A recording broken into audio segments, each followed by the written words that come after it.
Sama saudara-saudari yang terkasih dalam Kristus. Di tengah dunia yang menawarkan segala sesuatu secara instan, mulai dari makanan cepat saji hingga spiritualitas yang mengklaim jaminan surga tanpa usaha, pertanyaan tanpa nama dalam Injil hari ini mengguncang kesadaran kita. Tuan, sedikit sajakah orang yang diselamatkan? Pertanyaan ini bukan sekadar teka-teki teologis, melainkan cermin dari kecemasan eksistensial manusia modern. Di era yang terobsesi dengan kuota, seperti likes, followers, profit margins dalam dunia sosial, kita terjebak dalam mentalitas, siapa yang masuk daftar, dan, apakah aku termasuk?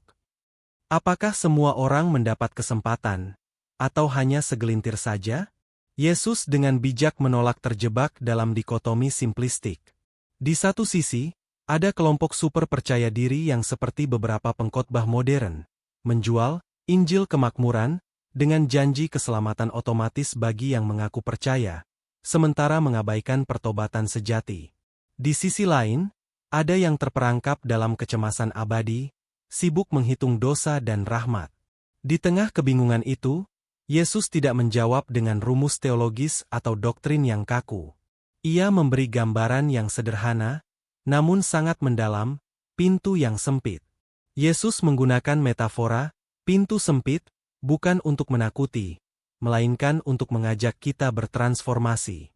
Keselamatan, katanya, bukan seperti pintu gerbang otomatis yang terbuka begitu saja, melainkan pintu sempit yang menuntut usaha, ketekunan, dan keberanian untuk melawan arus. Pintu sempit adalah simbol pelepasan ego, melawan godaan, melawan keinginan untuk hidup seenaknya. Seperti unta yang harus menanggalkan muatannya untuk melewati pintu jarum di Yerusalem kuno dan sama seperti Yesus sendiri yang berjuang di Taman Getsemani. Di sana, ia bergulat dengan kehendaknya sendiri, namun akhirnya berserah, jadilah menurut kehendakmu, ya Bapa. Selain itu, pintu sempit adalah komitmen radikal, sebuah keputusan untuk tidak sekadar tahu tentang Yesus, seperti para tamu dalam perumpamaan. Mereka tahu, tetapi tidak melakukan. Mereka kenal, tetapi tidak mengasihi. Mereka merasa orang dalam, padahal hati mereka masih jauh darinya. Yesus ingin menegaskan bahwa keselamatan bukan soal status atau kedekatan semu. Keselamatan bukan soal seberapa sering kita menyebut namanya, melainkan seberapa dalam kita hidup dalam kasih-Nya. Yesus sendiri adalah pintu itu, pintu sempit yang sekaligus selalu terbuka bagi siapapun yang sungguh mau masuk.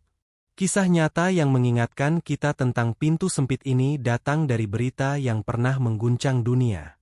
Pada tahun 2023, di Brazil seorang ibu bernama Mariana yang memaafkan pembunuh anaknya. Sebuah tindakan yang dianggap gila oleh dunia, tapi justru menjadi saksi hidup tentang apa arti melewati pintu sempit pengampunan. Kisahnya viral dan menggerakkan ribuan orang untuk terlibat dalam gerakan anti kekerasan. Di sini Yesus mengingatkan bahwa banyak yang makan dan minum bersamanya, tapi tak pernah membiarkan sabdanya mengubah hidup.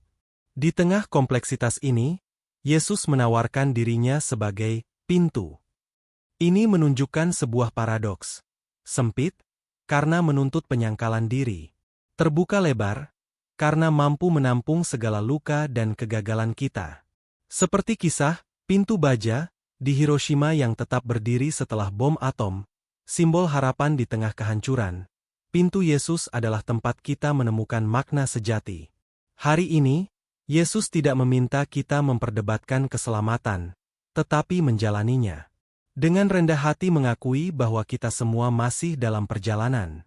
Dengan menjadi pintu terbuka bagi sesama, seperti Bunda Teresa yang berkata, kesucian bukan kemewahan untuk sedikit orang, tapi tugas sederhana bagi semua. Di dunia yang membangun tembok-tembok perpecahan, mari menjadi generasi yang memilih pintu sempit, jalan kasih yang mengubah, sekalipun harus berjuang susah payah.